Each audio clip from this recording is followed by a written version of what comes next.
Hello students, welcome to your YouTube channel Gyan Guru academy. Students, आज हम बात करने वाले हैं भौतिक विज्ञान के सिलेबस के बारे में। कक्षा 11 का जो भौतिक विज्ञान है वह कोविड-19 की वजह से आपके एग्ज़ाम में कितने परसेंट का सिलेबस रिड्यूस्ड किया गया है। तो आप सभी जानते हैं कि 30% का सिलेबस रिड्यूस्ड कर दिया गया है गवर्नमेंट के आदेश पे। तो यहाँ पे आप देख सकते हैं कोविड-19 महामारी के कारण शैक्षिक सत्र 2020-21 में विद्यालयों में समय से पठन पाठन का कार्य न हो पाने की स्थिति में सम्यक विचारोपरांत विषय विशेषज्ञों की समिति द्वारा 30% का पाठ्यक्रम कम किया गया है। ठीक है बच्चों, 30% का पाठ्यक्रम कम कर दिया गया। तो 30% में आपके क्या क्या काटे गए हैं और क्या क्या चीज़ें आपको पढ़नी है, वो सारी चीज़ें आप इसमें समझेंगे। क्या क्या चीज़ें नहीं पढ़ना और क्या क्या चीज़ें पढ़ना है, यानी कि क्या क्या काट कर 30% में आपका बाहर कम कर दिया गया है, बाहर कर दिया गया है। और बचे हुए 70% में आपको क्या क्या चीज़ें पढ़नी है, दोनों ही चीज़ें मैं इस वीडियो में आपकी डिस्कस करने वाला हूँ। तो बच्चों, आपके लिए वीडियो अगर क्लास 11th के स्टूडेंट हैं तो नॉलेजेबल होने वाला है। और इस वीडियो को अच्छी तरह से समझ के पढ़िएगा, क्योंकि आपको सिलेबस के बारे में जानकारी होना बहुत ज़रूरी है। तो देखते हैं कि 30% में क्या क्या कटा हुआ है। यहाँ पे आप देख सकते हैं खंड क में देखिए क्या क्या कटा हुआ है। यहाँ पे आप देख सकते हैं कि भौतिक जगत तथा मापन, इसमें से क्या क्या कटा हुआ है। भौतिक कार्य के क्षेत्र में अंतर्निहित रोमांच, भौतिक नियमों की प्रकृति, भौतिकी, प्रौद्योगिकी एवं समाज, ये सारी चीज़ें आपको नहीं पढ़नी है। दूसरा है बच्चों इकाई 2, जो आप लोग का शुद्ध गतिकी, निर्देश फ्रेम, जड़त्व अजड़त्वीय फ्रेम, सरल रेखा में गति, स्थिति, समय, ग्राफ, चाल तथा वेग नहीं पढ़ना है। तीसरा है गति के नियम, बल का सहज जानुभूत संकल्पना, जड़त्व न्यूटन के गति का पहला नियम, संवेग तथा न्यूटन के गति का दूसरा नियम, आवेग न्यूटन के गति का तीसरा नियम, में सारी चीज़ें नहीं पढ़नी है। इकाई 5 की बात करें बच्चों तो दृढ़ पिंड तथा कणों के निकाय की गति, दृढ़ पिंड तथा कणों के निकाय की गति, इसमें समांतर अक्ष तथा लंबवत अक्ष प्रमेयों के प्राकतन तथा इनके अनुप्रयोग नहीं पढ़ने हैं। छठवां इकाई आप लोग का है गुरुत्वाकर्षण, ग्रहीय गति के केपलर नियम, गुरुत्वीय त्वरण आदि चीजें आपको नहीं पढ़नी है। खंड ख में देख लें तो खंड क का था। खंड ख में देखें तो स्थूल द्रव्य के गुण में देख लीजिए, प्रत्यास्थ व्यवहार अपरूपण नहीं पढ़ना है, दृढ़ता गुणांक नहीं पढ़ना है, पॉइसो अनुपात नहीं पढ़ना है, प्रत्यास्थ ऊर्जा नहीं पढ़नी, उष्मा ताप, उष्मा स्थानांतरण, चालन, संवहन और विकिरण नहीं पढ़ना है। ये सारी चीजें अब आपको नहीं पढ़नी है बच्चों। इकाई 2 की बात कर लें, उष्मागतिकी, उष्मागतिकी में उष्मा इंजन प्रसिद्ध आप लोग का रेफ्रिजरेटर जो होता है वो नहीं पढ़ना है। इकाई 4 में देख लीजिए, दोलन तथा तरंगे, मूल विधा तथा गुण वृत्तियां, डापलर प्रभाव, ये सारी चीजें नहीं पढ़नी है। अब प्रयोगात्मक कार्य में क्या क्या कटा हुआ है। 12th के स्थान पर केवल 8 प्रैक्टिकल कराए जाएंगे। 12 प्रैक्टिकल थे पहले आपके 11th में, लेकिन अब सिर्फ 8 प्रैक्टिकल होंगे। केवल सैद्धांतिक प्रोजेक्ट कराए जाएंगे, केवल सैद्धांतिक प्रयोग वही कराए जाएंगे। यहाँ पे देख लीजिए 70% सिलेबस में पढ़ना क्या है। ऊपर जो अभी अभी मैंने आप लोग को बताया है, ये चीजें आपको नहीं पढ़नी। अब 70% में क्या पढ़ना है उसको समझेंगे। उपयुक्त के अनुक्रम के में 70% का पाठ्यक्रम निम्नवत है। देख लीजिए क्या क्या है बच्चों आप लोग का। भौतिक जगत देखिए 70% का प्रश्न बनेगा और 30% आप लोग का क्या होगा बच्चों, प्रैक्टिकल का होगा। यानी 70% का रिटेन होगा, 30% प्रैक्टिकल होगा, तो टोटल पेपर आपका 100 नंबर का होगा। भौतिक तथा जगत तथा मापन से 2 नंबर का प्रश्न बनने वाला है। शुद्ध गतिकी से 6 नंबर का, गति के नियम से 7 नंबर का, कार्य ऊर्जा तथा शक्ति से 7 नंबर का, दृढ़ पिंड के कणों की निकाय की गति 7 नंबर, और गुरुत्वाकर्षण आप लोग का 6 नंबर का बनेगा। तो बच्चों, ये आप लोग का पहली किताब से 35 नंबर का प्रश्न बनेगा। ठीक है, यहाँ पे आप लोग का 35 नंबर का प्रश्न बनेगा। यहाँ पे आप देख सकते हैं कि एक एक पॉइंट में क्या क्या पढ़ना है। मापन की आवश्यकता, भौतिक जगत तथा मापन में देख लीजिए मापन की आवश्यकता, मापन के मात्रक प्रणालियाँ, एसआई मात्रक, मूल तथा व्युत्पन्न मात्रक, लंबाई, द्रव्यमान तथा समय, मापन, यथार्थ तथा मापक यंत्रों की परिशुद्धता, माप में त्रुटि, सार्थक अंक, ये सारी चीजें आपको पढ़नी है। भौतिक राशियों की बीमाएं, भौतिक राशियों की बीमाएं क्या क्या होती हैं वो सारी चीजें आप पढ़ेंगे। बीमीय विश्लेषण तथा इसके अनुप्रयोग आप पढ़ेंगे।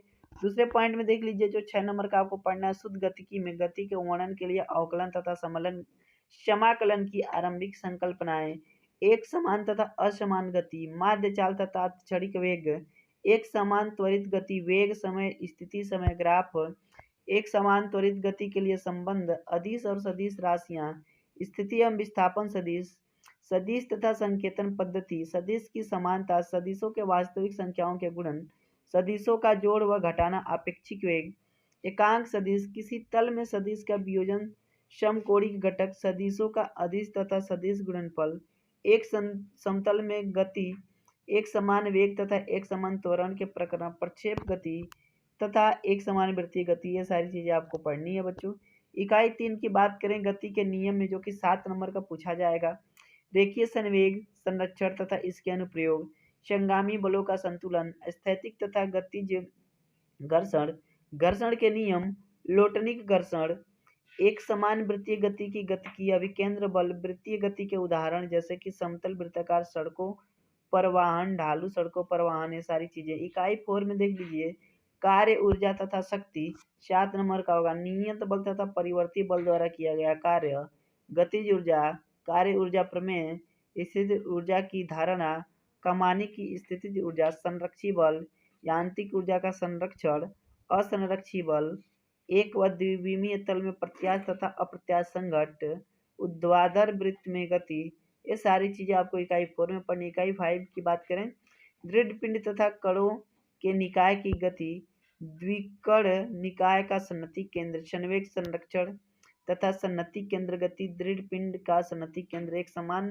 क्षण की सन्नति केंद्र, बल का आघूर्ण, बल आघूर्ण, कोणीय संवेग संरक्षण, कुछ उदाहरणों सहित दृढ़ पिंडों का संतुलन, दृढ़ पिंडों की घूर्णी गति तथा घूर्णी गति के समीकरण, रैखिक तथा घूर्णी गतियों की तुलना, जड़त्व आघूर्ण, घूर्णन त्रिज्या, सरल ज्यामिति पिंडों के जड़त्व आघूर्णों का मान, ये सारी चीजें पढ़नी। लेकिन इसमें जड़त्व आघूर्णों का जो मान पढ़ेंगे उसकी व्युत्पत्ति नहीं पढ़ना है। गुरुत्वाकर्षण में देख लीजिए जो 6 नंबर का पूछने वाला है, गुरुत्वाकर्षण का सार्वत्रिक नियम, गुरुत्वाकर्षण त्वरण के मान में ऊंचाई, गहराई एवं पृथ्वी के घूर्णन के कारण परिवर्तन, गुरुत्वीय स्थितिज ऊर्जा, गुरुत्वीय विभव, पलायन वेग, उपग्रह का कक्षीय वेग, भूतुल्य ग्राही उपग्रह। अब खंड ख जो आपकी दूसरी किताब है उसमें स्थूल द्रव्य के कण से 10 नंबर का प्रश्न बनेगा। उष्मागतिकी से आप लोग का 9 नंबर का, आदर्श गैस का व्यवहार तथा गैसों का अणुगति सिद्धांत से आपके 6 नंबर का, दोलन तथा तरंगे से आप लोग का 10 नंबर का। स्थूल द्रव्य के गुण जो है बच्चों, प्रकृति, प्रतिबल विकृति संबंध, हुक का नियम, यंग गुणांक, आयतन प्रत्यास्थता गुणांक, प्रक्रम, तरल स्तंभ के कारण दाब, पास्कल का नियम तथा इसके अनुप्रयोग, द्रव चालित लिफ्ट तथा द्रव चालित ब्रेक, तरल दाब पर गुरुत्व का प्रभाव, श्यानता, स्टोक्स का नियम, सीमांत वेग, रेनॉल्ड अंक, धारा, रेखी तथा विक्षुब्ध प्रवाह, क्रांतिक वेग, बर्नौली का प्रमेय तथा इसके अनुप्रयोग, पृष्ठ ऊर्जा और पृष्ठ तनाव, संपर्क कोण, दाब आदि के पृष्ठ तनाव की धारणा का बूंदों, बुलबुलों तथा केशिका क्रिया में अनुप्रयोग, तापीय प्रसार, ठोस द्रव व गैस का तापीय प्रसार, समतापी प्रक्रम, जल में असंगत प्रसार और इसका प्रभाव, कृष्ण पिंड विकिरण, किरचॉफ का नियम, अवशोषण और उत्सर्जन क्षमता और ग्रीन हाउस प्रभाव, उष्मा चालकता, न्यूटन का शीतलन नियम, विन का विस्थापन नियम, स्टेफन का नियम। अब बच्चों इकाई 2 है उष्मागतिकी, तापीय साम्य तथा ताप की परिभाषा में देख लीजिए, उष्मागतिकी का शून्य कोटि नियम, उष्मा कार्य तथा आंतरिक ऊर्जा, उष्मागतिकी का प्रथम नियम, समतापीय प्रक्रम रुद्धोष्म प्रक्रम, उष्मागतिकी का द्वितीय नियम, उत्क्रमणीय तथा अनुत्क्रमणीय प्रक्रम।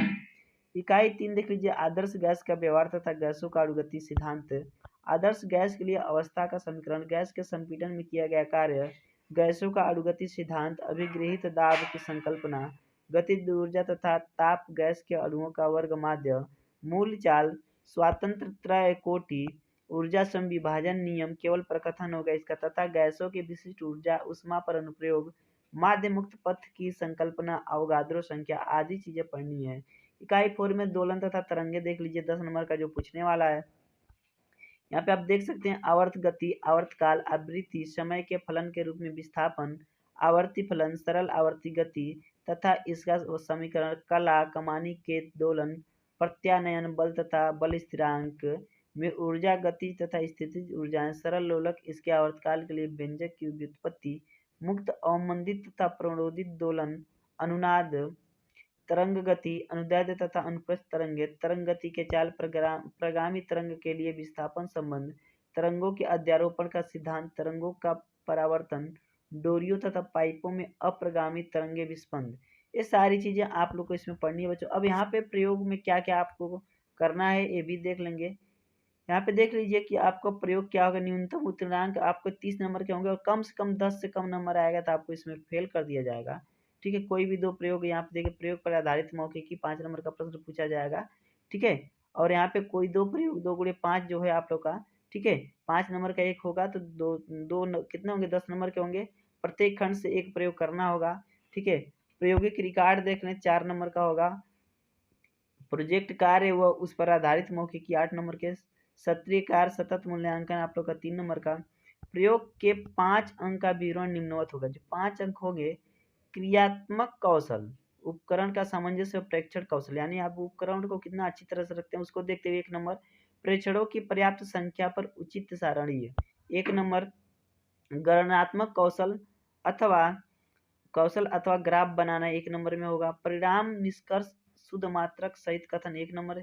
आरेख, जो आप आरेख बनाओगे किरण आरेख, वह 1 नंबर का होगा। प्रयोग की सूची क्या होगी, आपको 8 ही प्रयोग 10 में से करने हैं। ठीक है, यहाँ पे प्रयोग की सूची दे दी गई। वर्नियर कैलिपर्स की सहायता से किसी छोटी गोलीय बेलनाकार वस्तु का व्यास ज्ञात करना। स्क्रू गेज की सहायता से दिए गए तार का व्यास ज्ञात करना।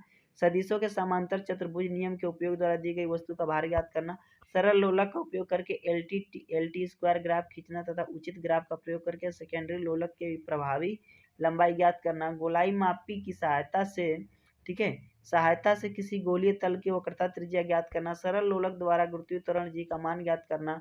गुटके तथा क्षैतिज पृष्ठ के बीच घर्षण गुणांक ज्ञात करने के लिए सीमांत घर्षण तथा अविलंब प्रतिक्रिया के बीच संबंध का अध्ययन करना तथा घर्षण गुणांक ज्ञात करना। 8वां, दिए गए तार के पदार्थ का यंग प्रत्यास्थता गुणांक ज्ञात करना सरल के उपकरण की सहायता से। 9वां, लोड विस्तार ग्राफ खींचकर किसी कुंडलिनी कमानी का बल स्थिरांक ज्ञात करना। 10वां, कोशिकीय उन्नयन विधि द्वारा जल का पृष्ठ तनाव ज्ञात करना। खंड ख में देख लें बच्चों, शीतलन वक्र खींचकर किसी तप्त वस्तु के ताप तथा समय के बीच संबंध का अध्ययन करना। मिश्रण विधि द्वारा किसी दिए गए ठोस, द्रव तथा विशिष्ट ऊष्माधारिता ज्ञात करना। स्वर मापी का उपयोग करके नियत तनाव पर दिए गए तार की लंबाई तथा आवृत्ति के बीच संबंध का अध्ययन करना। ठीक है, यम तथा I/E के मध्य ग्राफ खींचना। उसके बाद स्वर मापी का उपयोग करके नियत आवृत्ति के किसी दिए गए तार की लंबाई तथा तनाव के बीच संबंध का अध्ययन करना। ई स्क्वायर तथा टी के मध्य ग्राफ खींचना। 14वां है आप लोग का, अनुनाद नली का उपयोग करके दो अनुनाद स्थितियों द्वारा कक्ष ताप पर वायु में ध्वनि की चाल ज्ञात करना तथा अंत संगीत ज्ञात करना। 15वां, पी तथा भी एवं पी तथा 1/v के बीच ग्राफ खींचकर नियत ताप पर वायु के नमूने के लिए दाब के साथ आयतन में परिवर्तन का अध्ययन करना। 16वां है, किसी दी गई गोल वस्तु का सीमांत वेग माप कर दिए गए श्यान द्रव का श्यानता गुणांक ज्ञात करना। न्यूटन के शीतलन नियम का सत्यापन करना। स्प्रिंग के लिए भार तथा लंबाई में वृद्धि के बीच वक्र खींचकर बल का नियंता ज्ञात करना। स्वरमापी की सहायता से किसी दिए गए स्वरित्र की आवृत्ति ज्ञात करना। 20वां, अनुनाद नली का उपयोग करके दिए गए दो स्वरित्र की आवृत्तियों की तुलना करना तथा अन्य संशोधन ज्ञात करना। सो डियर स्टूडेंट्स, आज हमने आप लोग को क्लास 11th का फिजिक्स में रिड्यूस्ड सिलेबस क्या है और क्या क्या सिलेबस आपको पढ़ना है, सारी जानकारी मैंने आपको इस वीडियो में दे दी है। इस वीडियो के माध्यम से आप क्या कीजिए कि अपने किताब में कौन कौन सा टॉपिक पढ़ना है, यहाँ पे टॉपिक वाइज हमने आप लोग को बता दिया है क्या क्या टॉपिक पढ़ना है। उसको देख देख के आप क्या कीजिए कि टिक कर लीजिए और उसी टॉपिक को पढ़िए, क्योंकि वही टॉपिक आपके एग्जाम में आने वाला है। आई थिंक कि आपको ये वीडियो समझ में आई होगी। अगर आपको वीडियो पसंद आई तो वीडियो को लाइक करें, दोस्तों में ज़्यादा से ज़्यादा शेयर करें। चैनल पे अभी तक नए हैं तो चैनल को सब्सक्राइब करके बेल आइकन को जरूर दबा लें ताकि हमारी आने वाली वीडियो को नोटिफिकेशन सबसे पहले आप तक पहुंच सके। चलिए मिलते हैं एक नई वीडियो में, तब तक के लिए धन्यवाद।